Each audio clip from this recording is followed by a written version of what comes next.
பிரியமானவர்களே, இயேசுவின் நாமத்தினால் உங்களை வாழ்த்துகிறேன். 1 ராஜாக்கள் 19வது அதிகாரம் 7வது வசனம்.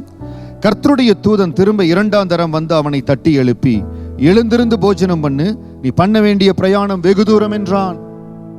எலியா சோர்ந்து போய் மனசு விட்டு போதும் கர்த்தாவே என்று சொல்லி சூரை செடியின் கீழ் படுத்த நேரத்தில் தேவதூதன் கடந்து போய் சொல்லுகிறான், நீ பண்ண வேண்டிய பிரயாணம் வெகு தூரம்.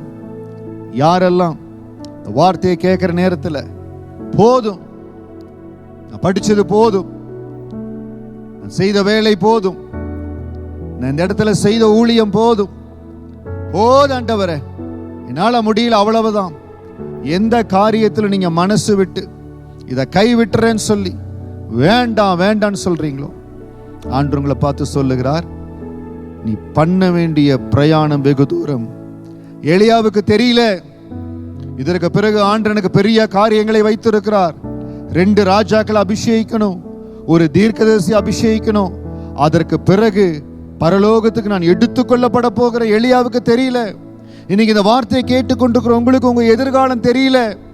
கர்த்தர் உங்க வாழ்க்கையில வைத்திருக்கிற தேவ ரகசியம் உங்களுக்கு தெரியல. அதனாலதான் போதும் கர்த்தாவே போதும் சொல்லி கொண்டிருக்கிறீங்க. தயவு செய்து சொல்லாதீங்க, நீங்க பண்ண வேண்டிய பிரயாணம் வெகு தூரம். எலியாவை சந்தித்த அந்த அப்பத்தின் பலன் உங்களை சந்தித்துக் கொண்டிருக்கிறது. எலியாவை பலப்படுத்தினவர் உங்களை பலப்படுத்துகிறார்.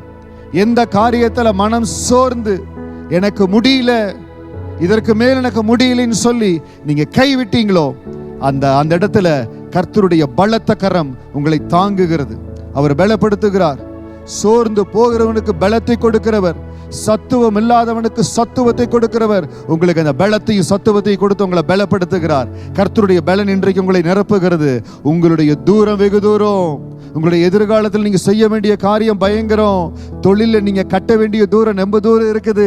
வேலையில கர்த்தர் உங்களுக்கு உயர்வை கொடுக்க போறார். நான் என்னுடைய கர்த்தர் வைத்திருக்கிற இந்த தேசத்துக்கு வந்த பொழுது நான் ஒரு சிறிய வேலையில ஒரு சிறிய அளவில் தான் இருப்பேன் நினைச்சு, போதும் இந்த ஆரம்ப வேலையிலேயே போதும், இதற்கு மேல நான் படித்து என்ன பண்ண போறேன்னு சொல்லி நான் குவாலிஃபிகேஷனை இன்க்ரீஸ் பண்ணவே இல்லை.